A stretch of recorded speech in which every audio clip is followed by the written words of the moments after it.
Hello, my name is Keelin Elmer, and I will be presenting on gender discrimination in the workplace. There have been many laws that have tried to make the workplace fair for people of all genders. Title VII of the Civil Rights Act of 1964 prohibited discrimination based on sex, and the Equal Pay Act of 1963 made it illegal to pay someone of a different gender less for the same work.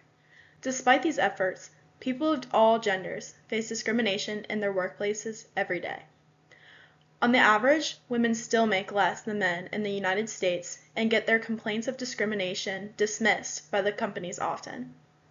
There needs to be more protection and enforcement of laws to ensure a fair and safe workplace for everyone. There are a few laws that apply to gender discrimination in the workplace, one of which being Title VII of the Civil Rights Act of 1964. Title VII of the Civil Rights Act prohibits discrimination in employment based on sex. This means that employers cannot discriminate based on gender in the recruitment process, hiring, or for promotions. However, this law is only applicable when the basis of discrimination was the employee being part of a protected class. A downside of this law is that discrimination claims can be difficult to file and carry out and can take a long time to process. Additionally, there are many defenses that employers can use. The business necessity test can be used when an employer argues that the discrimination was justified because it was necessary for operations. The Farger-Ellerth defense can be used if the employee proves that there was something in place to stop harassment from taking place, and the employee did not utilize those resources. Lastly, the bona fide occupation qualification, or the BFOQ, says that an employer can hire someone based on gender if it is necessary to that business's operations. Another law that applies to gender discrimination in the workplace is the Equal Pay Act of 1963. This law requires equal pay for equal work. This means that men and women cannot be paid differently for performing the same job. According to Nikita Mahandru of Inquiry's Journal, the work must be substantially equal but not identical. So, women can be doing a job that is similar and requires the same work, but it doesn't have to be the exact same job, just equal. Despite this law being put in place over 60 years ago, women are still getting paid less for different work that requires the same skill and effort. This law also doesn't apply as much to females in women-dominated fields, even though they are getting paid less than men in men-dominated fields.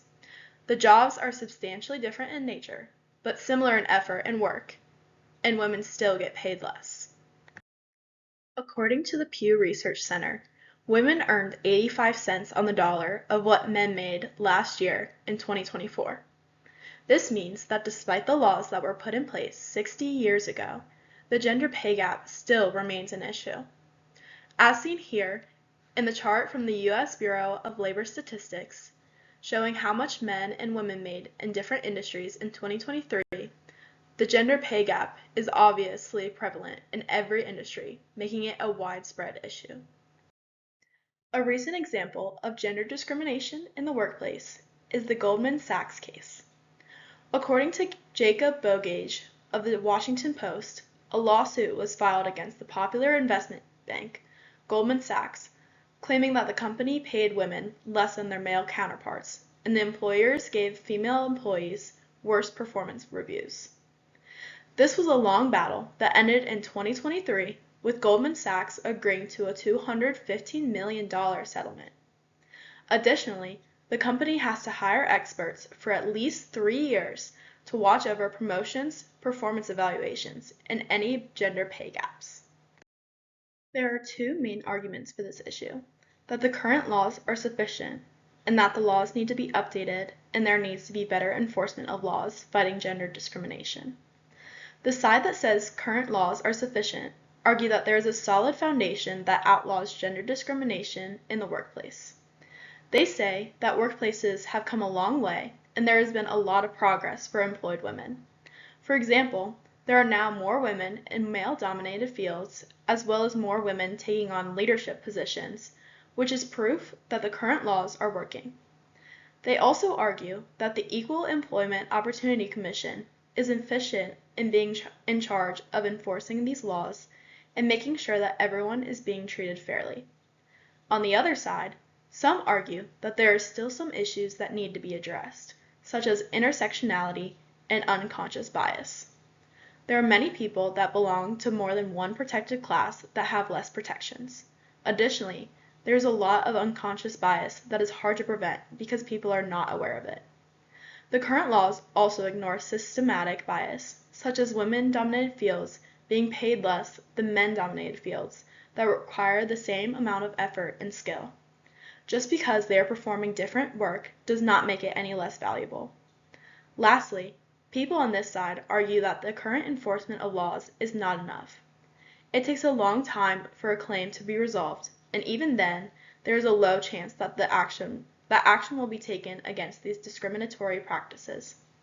According to Patricia Barnes of Forbes, 87% of cases filed with the EEOC ended with them not finding discrimination. I believe that current laws, while laying a good foundation, are not sufficient enough to make a big enough impact on gender discrimination in the workplace. They do not take into account women who work different jobs than men but still have the same skill level and put the same amount of effort into their work. There is also not enough enforcement to make the current laws efficient and effective enough. Currently, the EEOC is in charge of handling employment discrimination claims. However, it takes them a while to process those claims while the discrimination continues. I believe we need some updated laws to ensure everyone is being treated fairly and paid equally for equal effort and skill. I also believe we need updated procedures to ensure a timely processing of claims to make sure discrimination doesn't go on for longer than necessary.